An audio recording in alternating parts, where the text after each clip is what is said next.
According to SOLAS regulation, watertight bulkheads must be constructed of strong, durable materials such as steel and should extend up the freeboard deck. They must be properly welded and tested, ensure complete watertight integrity under pressure. The spacing and number of bulkheads depend on the shape, size, types, and subdivision requirements, ensuring the vessel can survive especially damaged conduction.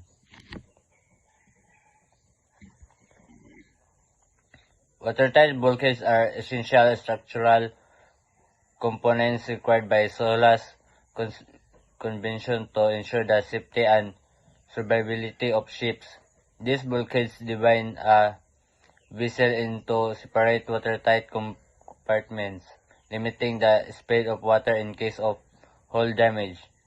This primary purpose is to maintain buoyancy and stability, preventing the ship from sinking even if one or more components are loaded.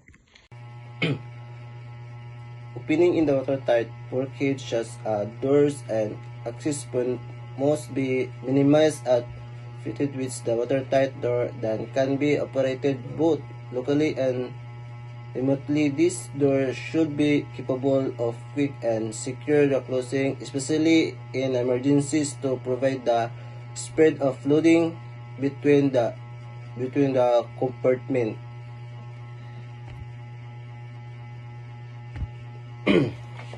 SOLAS also require the regular inspection, maintenance, and testing of watertight bulkheads and their fitting. This ensure that all compartment remains of functional and effective throughout the vessel service life. Any damage or corrosion must be repaired immediately to maintain complaints. Overall, the construction and proper maintenance of watertight bulkheads are vital for ship safety. They insist the damage stability, protect lives, and ensure that vessels meet international safety and standards under the SOLAS regulations.